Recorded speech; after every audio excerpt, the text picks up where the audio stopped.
Welcome back to my latest dinghy adventure.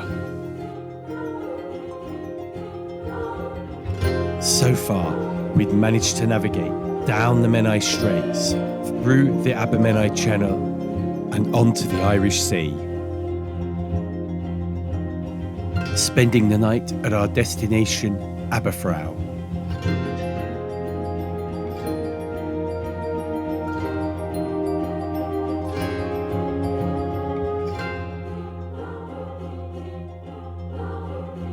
Our trip home takes us from Aberffrau and back through the Abermenai Channel.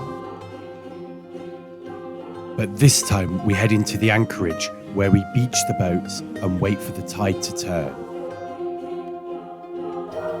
Once the water and the tide returns, we head home to Dinorwic, where we started our adventure. So come with me as we make our journey home.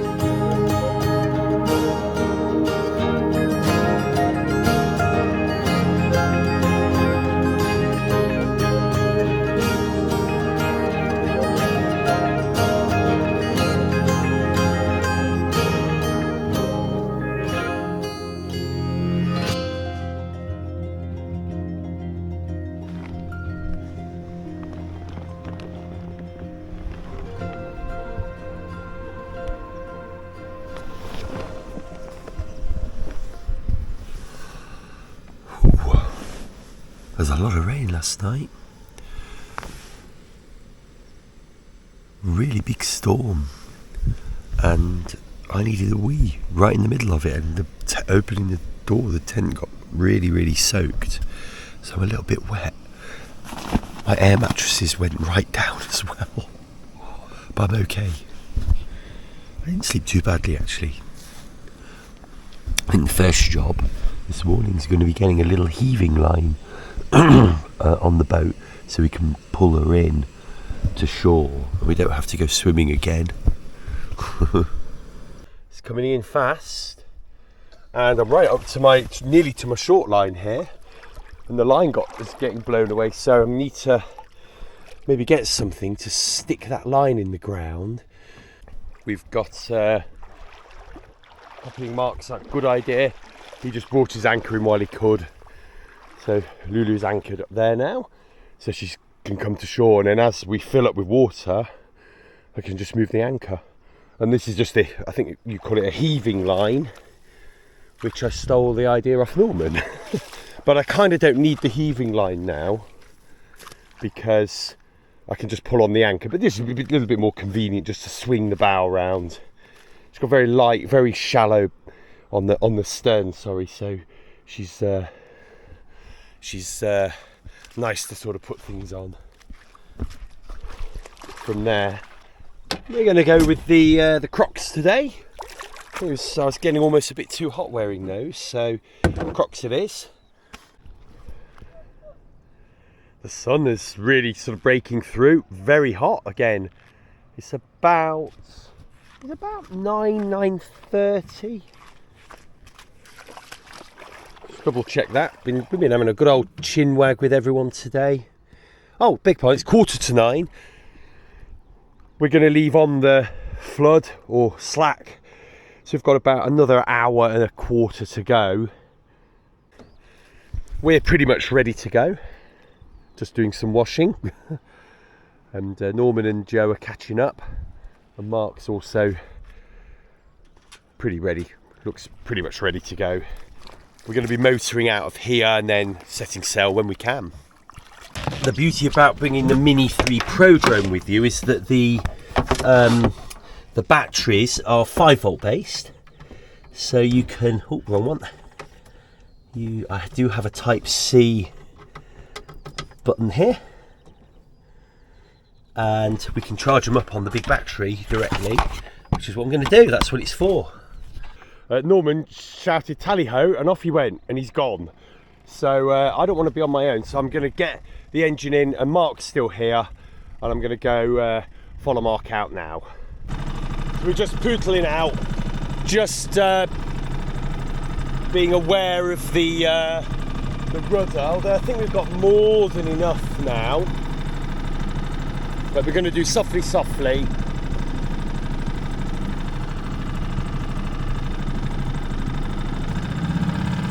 need a little bit more. We're drifting this way.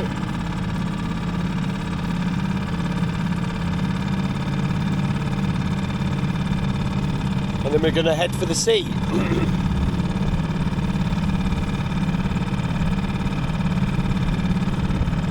We slowly made our way back out the channel and into the Irish Sea once again.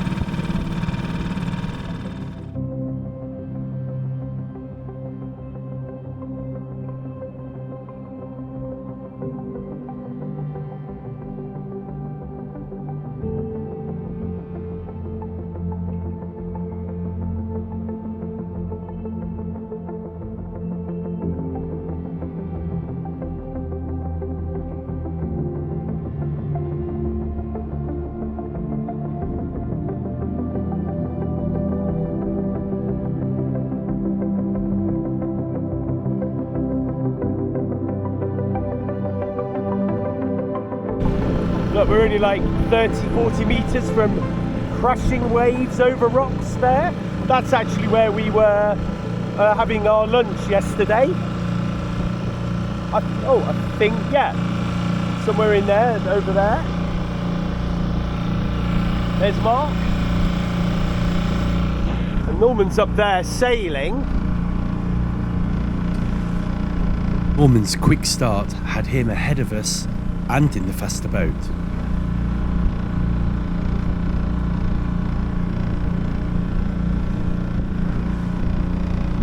So we're going to join him and get the sails up. Mark has just said it's going to be a long day, and I think it is, but it's okay. As long as we're on a boat and we're sailing, I don't mind a long day. There's Mark and Helen sat in the water still. There's Joe, Norman and Seal. So we're trying to follow those two, but struggling a little bit, I'm not going to lie. You can see we're just bearing off again here.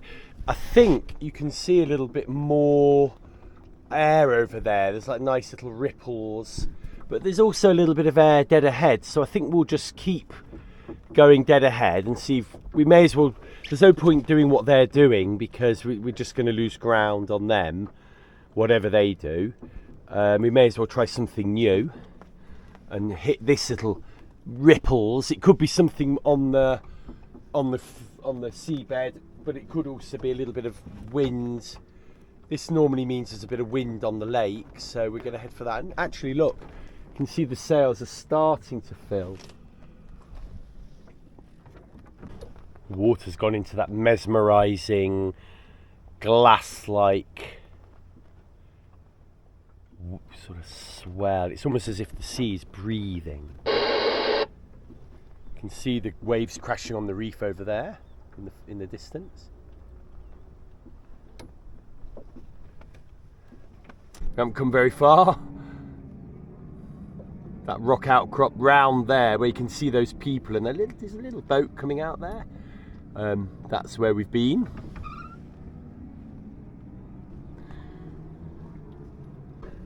Some big rollers sort of just, well, not big, but bigger rollers just came in. Here, look, as we've come out. And we were right on the tip of this little more sort of textured sea, and then it sort of got pushed away from us weirdly, and we've lost the wind completely now. Top Cat, Holyhead, hello, you're allowed in. That's channel 16 from Holyhead. I'm going to get the paddle out. Give us a little bit of just something over the ground, just to keep up. With literally no wind and seemingly going backwards, out came the paddle. There we go, it just caught up.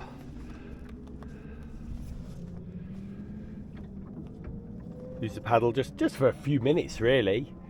What I do, because I don't want to have to paddle both sides of the boat, so I just paddle this side and I just set the tiller to the right angle, and then what happens is as you paddle, she'll go that way, and then you just come off, just paddle a bit less powerfully, or just stop paddling for a bit, and then she'll just come back this way with the tiller and then paddle again, and you can keep a course that way quite easily.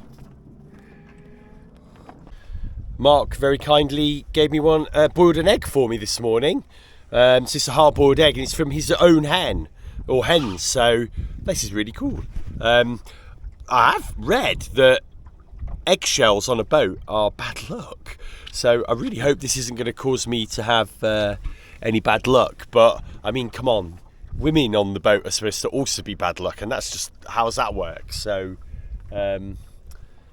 yeah, so I'm going to eat this now. I'm going to not get any eggshells in the boat, so I'm just going to tap away at the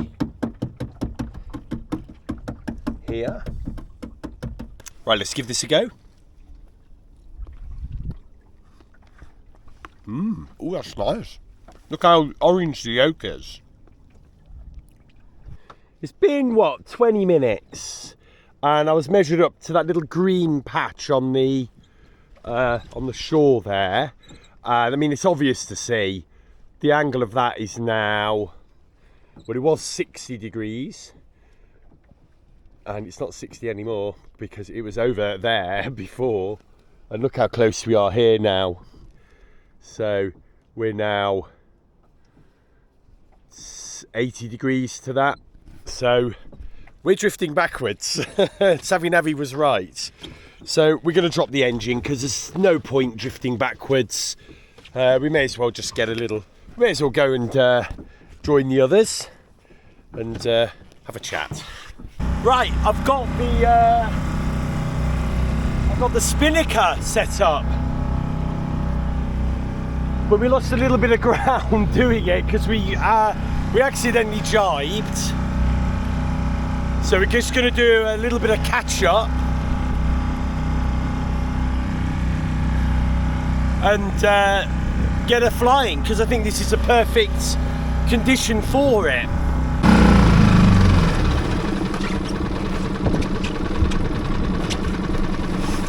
I was a little bit nervous to fly the Spinnaker.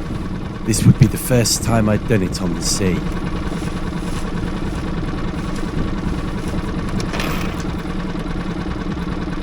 But these are the conditions I've got it for, so if I wasn't going to fly it today, I was never going to fly it.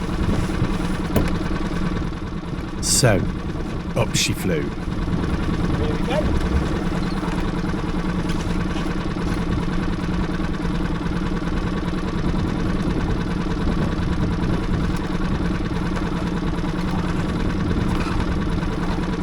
I'm hooking up to this cleat here because if you watched the last video where we were playing around with the Spinnaker, having it coming back to the back is just not working.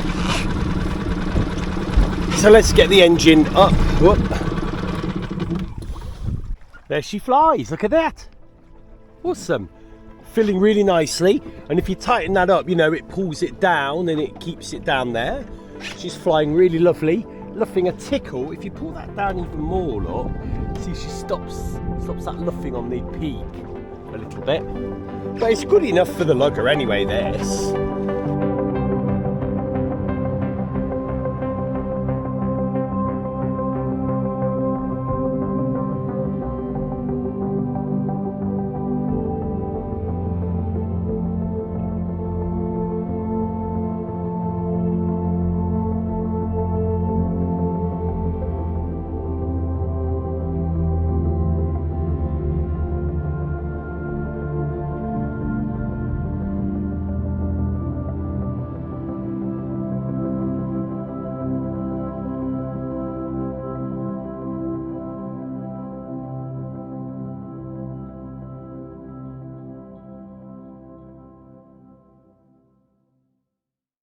So we're just coming alongside the green marker here, look, green buoy, you can just see it round there.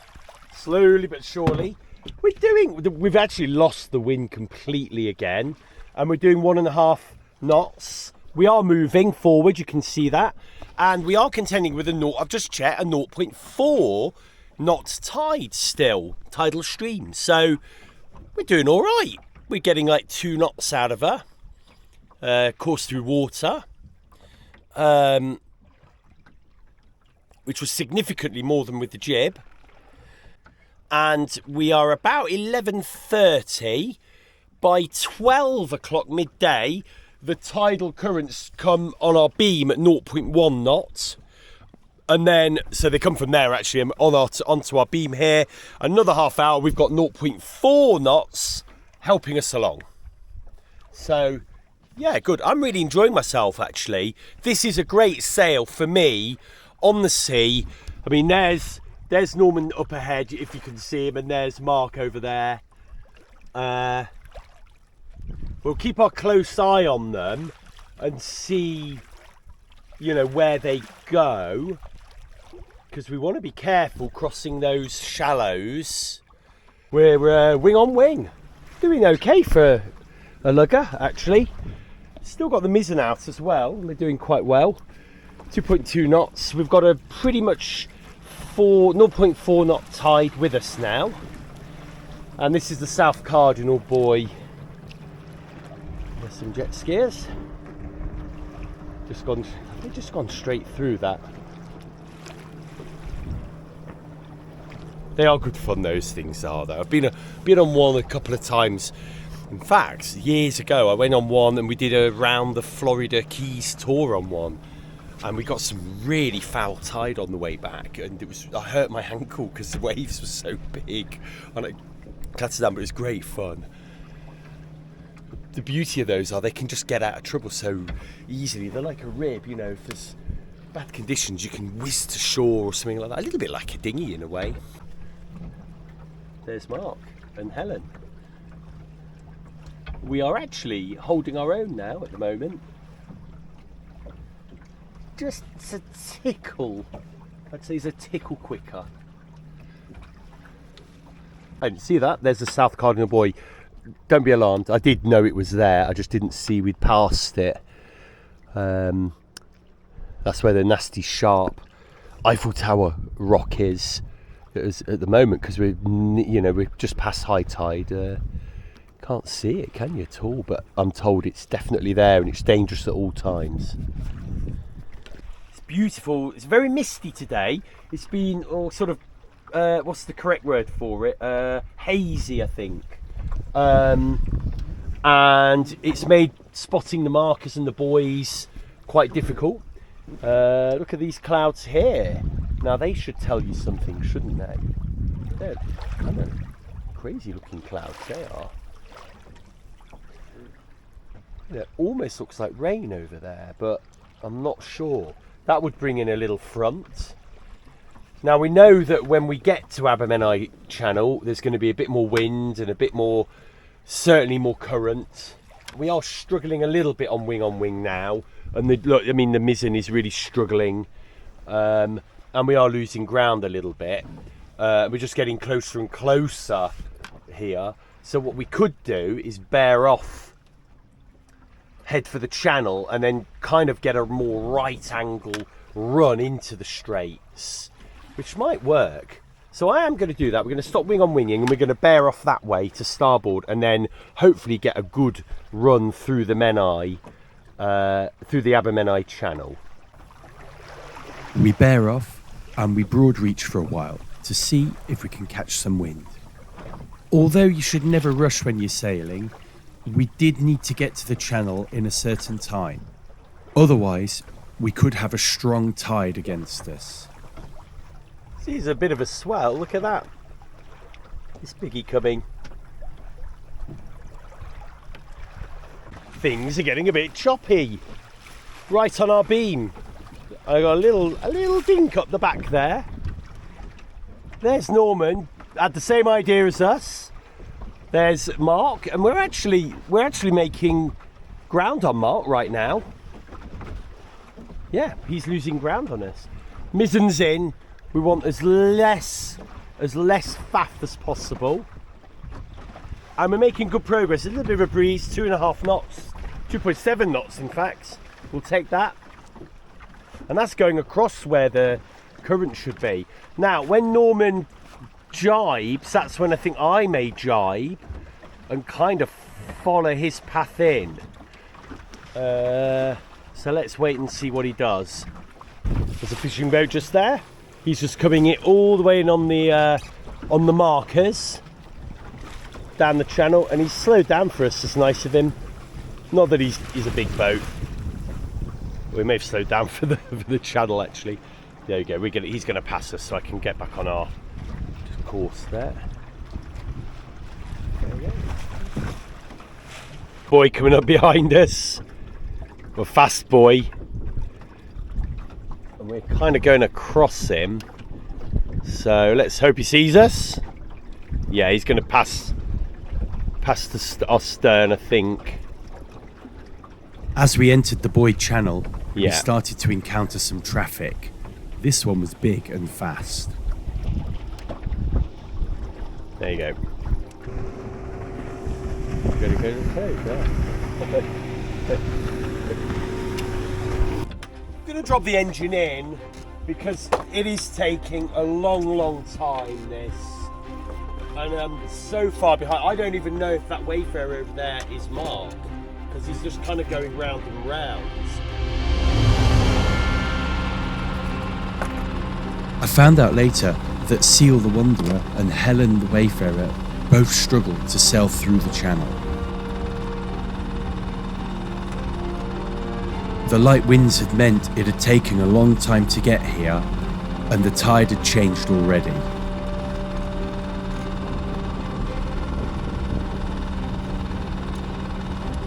This meant that the tide was coming out of the channel, and we would be against a strong tide. There was only one thing to do really, and that was to drop the outboard and try and motor through.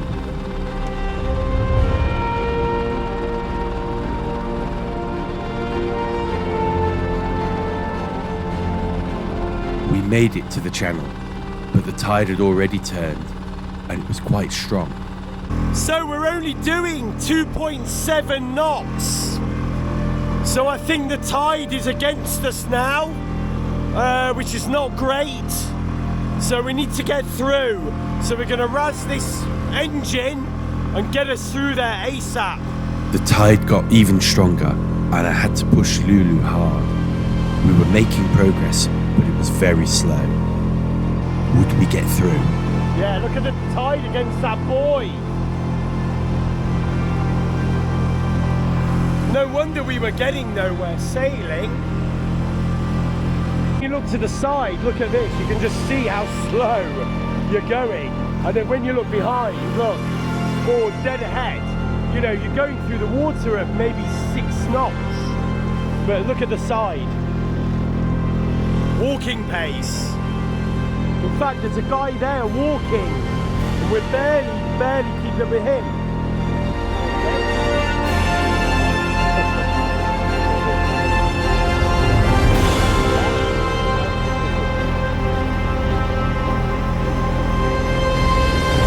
Got waved at by 2 mad people, Norman and Joe. So that was nice of them to tell us where we were. I was panicking a little bit there. And look who's here. Mark and Helen.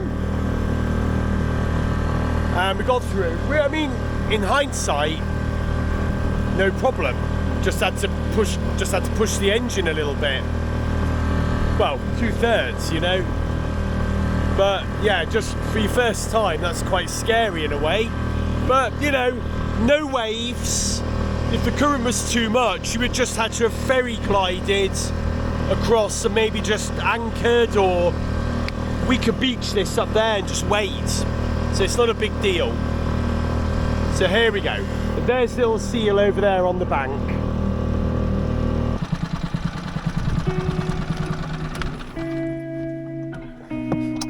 We'd made it to the anchorage, so we turned for the beach and anchored Lulu up by the other boats.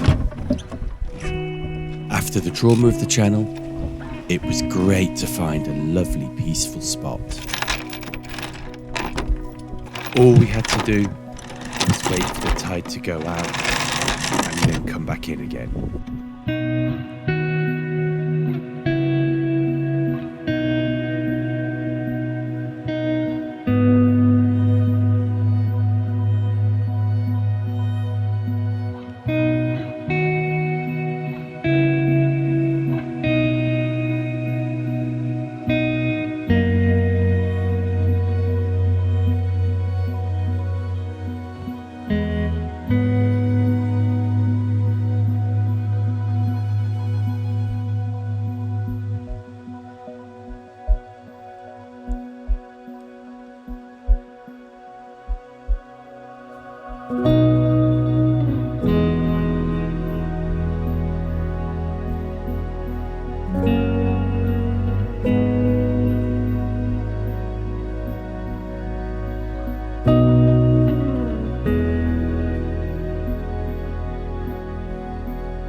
Oh, the weather's took a nasty turn. Just started raining, but it's just cleared up, which is nice. So a little shower, but there's a spot of winds, which is pretty cool. This part of the beach is quite solid, but all this is very muddy, full of cockles. So just checking it out. The tide, I think it's 4:30ish now, and the tide is about to change. So this is really about as far out as the tide goes. The guy's gone to sleep, just waiting for the tide. Joe's out there washing his feet. Well, I'm under my sunshade. It makes for quite a good rain cover as well, which is quite nice. So I'm just sitting here passing the time. Low tide should be any moment now, so I'm hoping we start getting some water filling in this place and we can get off. The tide was taking ages to come back. Inch by inch, it slowly returned. But my fear was it was going to be dark by the time we got back to the slipway.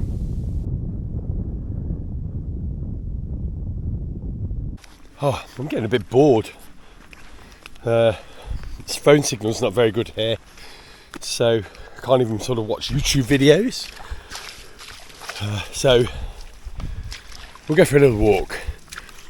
This is a welcome little clean for my feet anyway, so... Ooh, these are sharp. Put the old Crocs back on, then we'll walk up this way.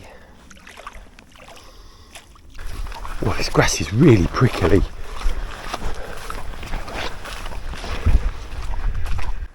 Big hill.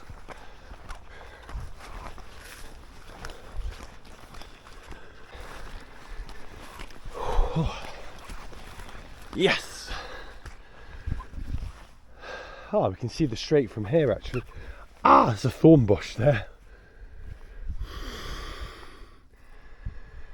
Or the channel. I mean, look. That's it. That's what the fuss is about. This. It's so crazy, isn't it?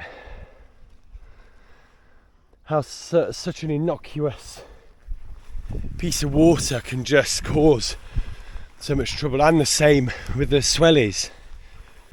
Nice little boat there. This is like a channel that you can anchor in, so that's why that boat is there. And we came in here, and there's us. And you get a great view of the Menai Straits here, look. Carnarvon Castle over there. But this is the Abermenai Channel. There's the little fort over there.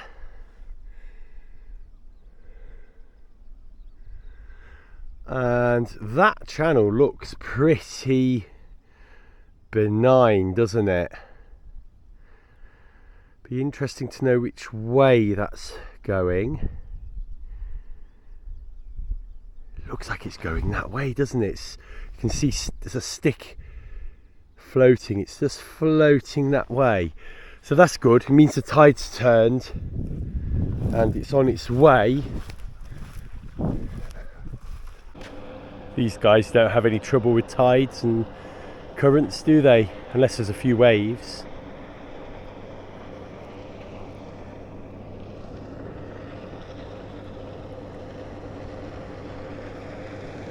They're great fun, these things. Look at that.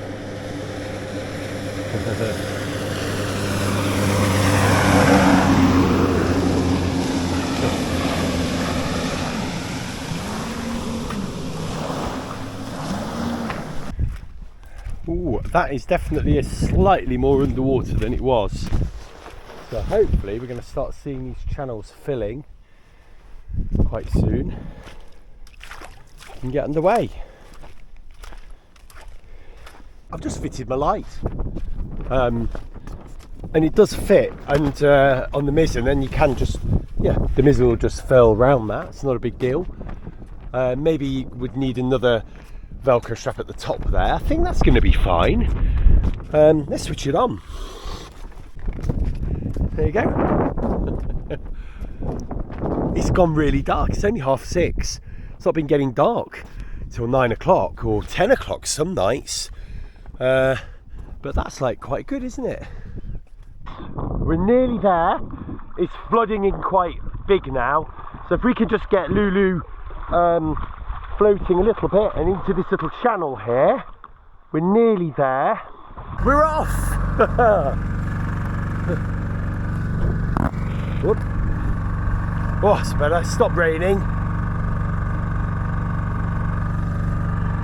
I'm glad we're off. So I'm just trying to get a measure of the wind, and I mean there's just no wind. Look at the flag, look. There's nothing. I don't really want to spend 2 hours or 3 hours getting back. It's gone 7 o'clock. I don't want it to be dark, so yeah, there's no wind. So, and also my trailer's locked up, so Mark's behind me. We're going to motor in and just sort of get the boats out. I think it's the end of the day, really. I don't want to be sailing in the dark, to be honest with you. And it's feeling dark, so yeah, there we go. We're gonna take it nice and easy, look at Savinavi and check out all the buoys, stay in the channel. The Norman's still way back there. I don't know what he's doing, but he's literally like he's not left, so I don't know. There's a better view of Carnarvon Castle. It's pretty good, that castle.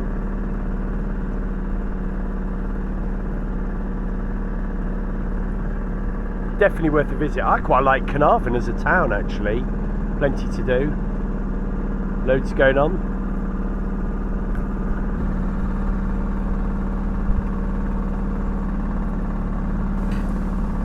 We'd picked up a strong tide, and doing about 6 knots, it was going to take us no time to get home now. We glided up the Menai with ease.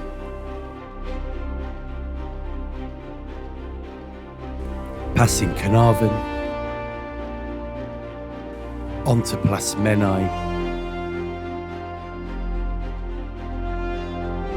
and finally reaching Dinorwic.